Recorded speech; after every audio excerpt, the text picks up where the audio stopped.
fun in New York City tonight, where I'm going to be co-hosting NBA Countdown. I'm Tony Kornheiser in my house tonight, where I'll be fixing up some leftovers. I think some flank steak and grilled chicken, in case you want to come down and have some of that. Okay. It's already made. Just have to heat Greeny it up. is the host. Greeny really is the host. And Stephen A. and Jalen and I, we just sort of scream. But Greeny is a real host. So is Jalen. Good to know.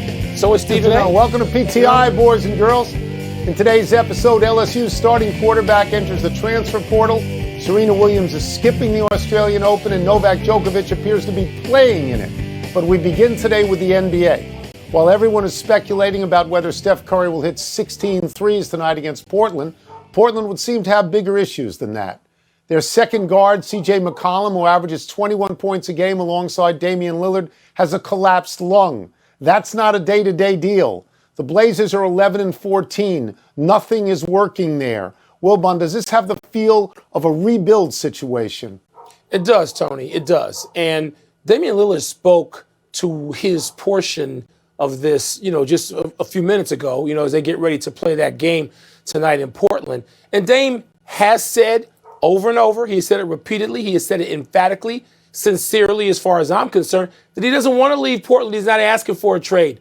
Now, he knows this is a business, and he may be traded, but he's not demanding one. This is not, like other places around the country, Philadelphia, where somebody says, I don't want to play here anymore. In fact, he says, I want to be here. I want to be right here. And so, but it seems like he and C.J. McCullough have to be traded. They got to the conference finals once. It looks like they maxed out. They got a new interim GM and probably a new GM coming. And it's too bad. Because it's so fun to go there and see those guys specifically play in that uniform when they're really good. They're not really good right now as a team, Tone. I think they're probably the biggest disappointment in the NBA so far. So yesterday I sat in this very chair on this show and I said that Portland was a team that could capsize. And that's before I heard about McCollum being out. That's a great guard combination, McCollum and Lillard. They're right up there with Chris Paul and Devin Booker, and as long as Klay Thompson isn't on the court yet, they're ahead of that guard combination. But, and there's always a but, I have no idea when McCollum is going to be back. Lillard is having the worst year of his career. He's shooting 39% from the field. He's down 7 points a game from last year, 9 points a game from the year before. All right? They fired a perfectly good coach last year. Then they bring in Chauncey Billups, who I don't know that he's ever coached before, and the guy who hires him gets fired about an hour and a half ago. So there's no support for Chauncey Billups whatsoever in the organization now. He could be on thin ice. It's cascading. You say that Lillard doesn't want to be traded, but it is a business. If I'm Portland, I'm thinking right now of trading Lillard for Ben Simmons, who you alluded to before. Ben Simmons could be far away from Philadelphia, which would be good for him. It's no hotbed of media antagonism like there is in Philadelphia. And Lillard would be great, right away great for Philadelphia. With Joel Embiid, Yes. We agree, Tone. It's sort of sad. Again, I have been in that building a number of times to watch those guys play there. And the place where they play loves them, appreciates them. It vibrates. That is the thing in that community, the Portland Trail Blazers, and the last 7 or 8 years starring Dame Lillard. But, Tony, it looks like if they're going to get something back, and they're not just going to be, rock bottom for 5 years, it would seem Portland is going to have to make some move. And by the way, I don't know if it's Philly. There are other teams that will get involved. Who the hell doesn't want Dame Lillard? Especially when healthy and the Dame Lillard we've seen for the past few years. So, well, it's been reported that he wanted a big contract extension, so he picked a bad time to have his worst year. And they also, when Paul Allen died, his sister took over, and it is reported that she is not as enthusiastic about the team or the players as Paul Allen was. And again, then you find out the president GM, created an atmosphere that was uncomfortable in the workplace. And this is going down. It's going down. Good. No element of it, Tony, really is good. It really isn't. No. We got so much news pouring out of Baton Rouge. LSU starting quarterback Max Johnson, the son of Super Bowl winner Brad Johnson, entered the transfer portal. His brother, number 1 ranked high school tight end Jake Johnson, decommitted. But new coach Brian Kelly did land Notre Dame special teams coach. It's co-director of strength and conditioning. And McNeese State coach Frank Wilson, he runs recruiting. So, Tony, was Tuesday a good day or a bad day for LSU football? I'm going to say that on balance, it was a good day. I'm not going to minimize Brad Johnson's children. They have the genetics. They come from a guy who won a Super Bowl. But I would ask you, other than Joe Burrow, when was the last time that LSU had a great quarterback? LSU's quarterbacks are like Ohio State's quarterbacks. It's a long time. The Ohio State quarterbacks, a lot of smoke, not much fire. Never. Okay, Never, I would think that the LSU people and Brian Kelly had to think there's a possibility new coach, kid wants to leave. And I would tell you, and I know you would agree, that the most important 2 words in college football are transfer portal. Yeah. If Brian Kelly can't get a good kid to transfer there, and he did it at Notre Dame, he got Jack Cohn from Wisconsin, and he went 11-1. If he can't get a good kid to transfer to LSU, he shouldn't even be the coach. So I would tell you that getting these other coaches, including my friend Brian Polian, and getting that head of recruiting who is reputed to be the greatest ever in the state of Louisiana, that on balance, this is a good day for LSU. Yeah, Tone, this isn't like pro football where you can get somebody for 10 or 12 years. You know, or if you're one of 2 teams, you get a guy like Reggie White, and you would say, you know what, take the whole coaching staff with you. In college football, it doesn't work that way. Kids come and go with the transfer portal. Yes, the 2 most important words in college sports these days. Tony, kids are going to come and go more than ever. And so you've got to have a staff in place that you know can do 2 things, coach and recruit. I think recruitment is still going to be the life's blood of college sports, particularly college football. So I think it's a good day. I don't want to overstate it. When you lose big time players, and college is not one and done, college football like college basketball. So the Johnson kids who, they got a genetic advantage over just about anybody else you're going to be recruiting. Absolutely. Those kids could be around for 3 or 4 years, and they can change your fortunes. But if that recruiting director is all that he is said to be, and Polian and those coaches are going to be around for a while, then it would be a pretty good day. Let's understand something.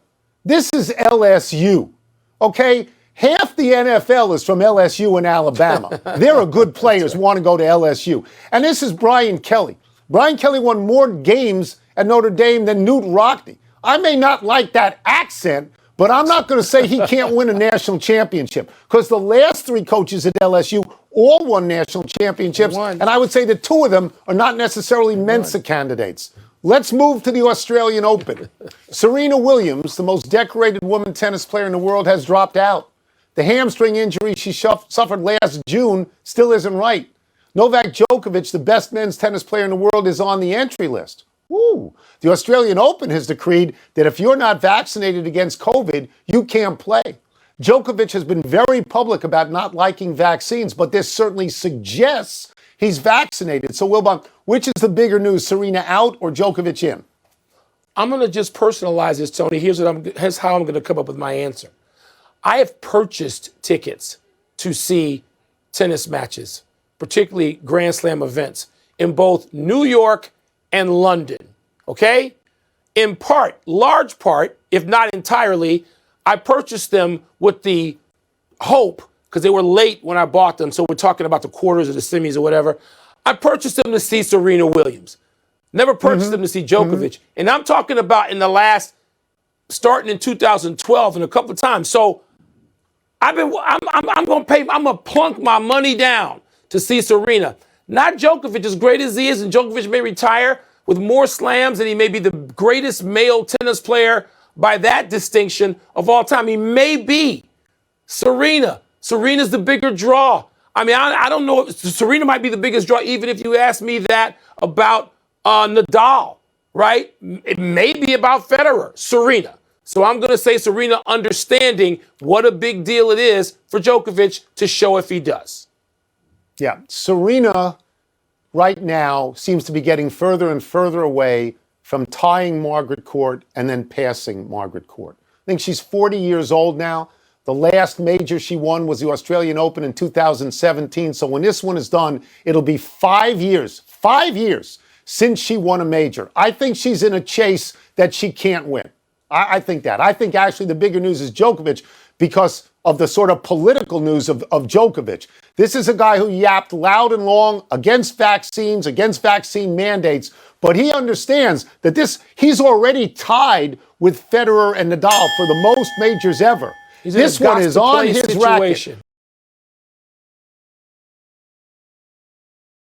At this, I've won this 9 times. It's my best major, and I don't know about Zverev, and I don't know about Medvedev, and I don't know about Tsitsipas. Maybe they catch me. So for me, Mike, that is the bigger news that he's actually going to play. But if you had to, even though Serena's not the Serena that we've known forever and ever and ever and ever, I would watch her. Oh, I would want to see her. 100%. If you had to plunk your money down, I know you would go see Serena. 100%. No, that's true. Okay. Let's take a break. All right.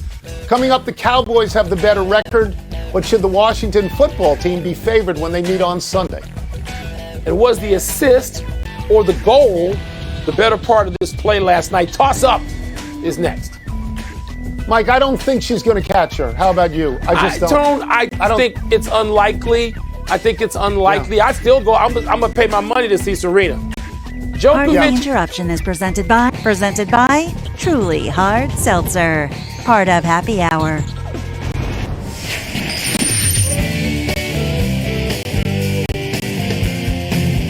It's time for Toss Up. 2 men enter, 1 man leaves, finishes the show, then begins his nightly commute 2 floors down to the kitchen. And it's hard. What's first? Toss up. Who do you favor heading into Sunday's game, the Cowboys or the football team? The Cowboys should be favored. The Cowboys are a better team. Their record is 8-4. Washington's record is 6-6. The Cowboys have a franchise quarterback to whom they pay $40 million a year. Washington has a guy who last year was taking grad courses in math at Old Dominion. Washington is missing its tight end and its best pass rusher, who was supposed to be back, Montez Sweat, famously unvaccinated, now has COVID because he was famously unvaccinated. But of course, I'm going to be a homer. I'm going to pick Washington. They've won 4 in a row. They're only giving up 17 points a game in that, and their quarterback, the folk hero, Taylor Heineke, is completed at least 70% of the passes in all those games. So, Mike, I think for the 21,000 fans that go to this place every week, it ought to be a really special occasion. Maybe you get 30. There'll be 45, and 30 of them will be rooting for the Cowboys, even though the game is in Washington. And, of course, the Cowboys should be favored because, of course, the Cowboys are the better team. But you know what the Cowboys do pretty much every year since Jimmy Johnson and Troy Aikman and Emmitt Smith and the playmaker left? They choke like dogs. That's what they do. At some point in the season, it goes south, okay?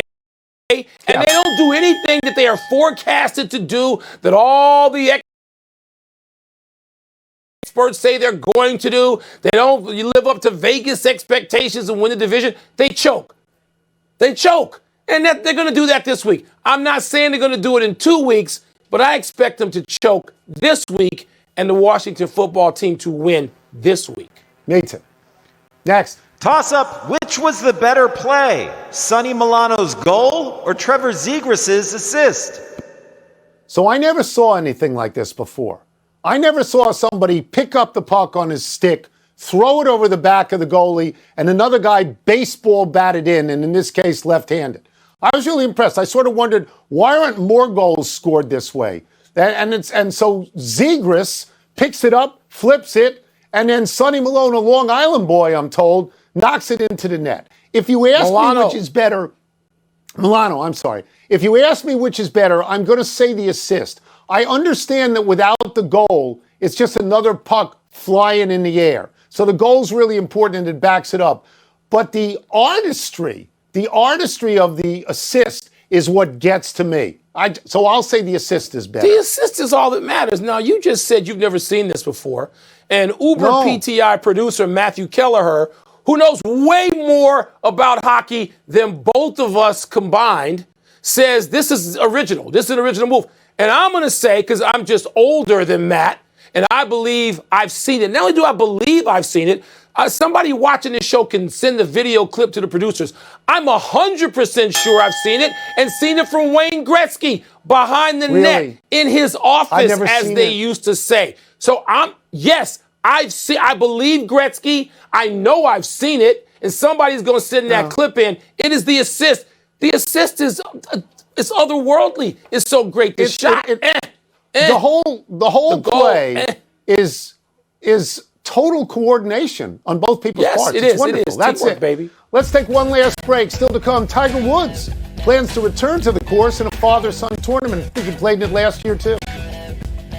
All right, now Kelleher's saying that he didn't say that it wasn't original, that just Gretzky hadn't done it. We have to get a bet, side bet, a good one. And are the woeful, pathetic Bears smart to start Justin Fields against the Packers on Sunday night in Lambeau, please? I don't really want to talk about that. 2 yards, cut it off 2 yards shorter. If you're not really crisp on the way the play was designed relative to how many yards you go, the cut, then your passing game can look really off. Buy or sell, Jerry Jones blaming Dax's misfires on the receivers. Around the horn, Ramona Shelburne. Look, he's doing a weekly radio appearance, so he's got to say something. And I like that he's trying to defend his guy. He also paid him a lot of money, so he's invested in making sure Dax thinks he has his back. But I don't think that's helping him, especially in the locker room. I don't think anybody's listening going, oh, yeah, you're right. I didn't run that route. It sounds like he just sat in on a coach's meeting. Israel Gutierrez. You know what's really annoying if you're a wide receiver is when somebody shows you up on the way back to the huddle. Wait till you at least get back in the huddle to tell me what I did wrong. Jerry Jones, you do not need to be doing this to your wide receivers right now, throwing them under the bus like that. I think everybody knows communication between receivers and quarterbacks is not always great. They don't need to hear it on the radio. Kevin Blackistone. Yeah, but the thing is that, Dak Prescott was under some criticism in the last few years, and the criticism of the contract, $160 million, a whole lot of money for a quarterback that it seemed like for a while the Cowboys didn't even want to give him that money. So I understand it. He's coming in to protect his quarterback. Frank Isola. His name is Jerry Jones. It's not Jerry Rice. Ramona nailed it. He overheard this in the coaches' meeting, says it on radio. The coaches must be shaking their heads. I don't know what good this does anybody. Maybe he's trying to defend Dak Prescott, but it doesn't help. Buy or sell, too. We believe in 8. Who said it? Ravens nose tackle Brandon Williams. He's talking about Lamar Jackson. Jackson right now, second in the league in interceptions thrown to Joe Burrow. He's the most sacked quarterback in the league. That pass in the 2-point conversion, Tony Romo pulled it out right in real time. Ravens haven't scored 20 points in a month. That's their longest streak sub 20 since Kyle Bowler. Israel, is Lamar slumped something or nothing? I don't think it's much. I think when you talk about people saying we believe in 8, maybe it just means he needs to do more, because you saw a stat where it's just like his running runs per attempt are down by like half a yard or whatever. It's still 5.5 a yard. If you run him every darn down, he's going to score a touchdown, get a first down every 2 plays. So I think you put the ball in his hands a lot more, and you'll see better results. You'll see the scoreboard. Kevin, have we arrived at we believe in 8 time? Is somebody questioning Lamar Jackson right now? I don't think so, because when I watch Lamar Jackson play, I cringe at some of the plays that he makes, and then I fall out of my chair at another play that he'll make that maybe will win the game. So, he is that team. He is that offense. He doesn't have much of a running game anymore, so all the pressure is on him. Frank Isola? He's a dynamic player. Maybe his confidence is so low. That's why they went for it for the 2-point conversion. But if you look at it, 2 weeks ago, career high 4 interceptions against the Browns. This past Sunday, 7 sacks, career high against Pittsburgh. Clearly something's wrong, and that accuracy of his has not gotten better. Is this slump something or nothing, Ramona Shelburne? It's something. The last 3 games, he's 22nd in QBR in the league. 3 touchdowns and 6 interceptions. That's not good. But I think a lot of it is just a systemic thing in Baltimore, where you lose your top 2 running backs, you lose an all-pro offensive lineman. They don't have a running threat except for him. And so I think the defense is just scheming against him and getting a lot of pressure on him all the time. Doesn't sound like you're talking about a team that was the 1 seed in the conference going into Sunday night. It sounds like you're talking about a mid-20s quarterback who's been MVP before. You guys have a little bit more concern here. We're going to move on. Buy or sell 3. The betting favorite for the Oregon football job right now. Any guesses? It's right there on the screen. Chip Kelly. Yeah. Chip Kelly. Thank you. No, we don't get points for that. Let's go to Blackistone. Blackistone, there's a second chance at Love. Chip Kelly Oregon reunion make sense? Oh, I'm not much into reunifications. I don't think so. You've played that hand before. It worked out very well for you. It went elsewhere. It got dinged up. Don't bring it back. Get a new car. You're saying you don't want to be reunited with Showdown? Frank Isola, how about you? I think it would work. I want to hear what Phil Knight of Nike has to say about it. But I'll tell you what about Pete Carroll? We tried to give him the USC job. That didn't work out. Pete Carroll, and somebody link Mike Tomlin to the job, please, just so we can get a reaction from him, and somebody has to ask him about it. I'd like to see that. But you're buying the idea of Chip Kelly and the reunion with Oregon. How about you, Ramona?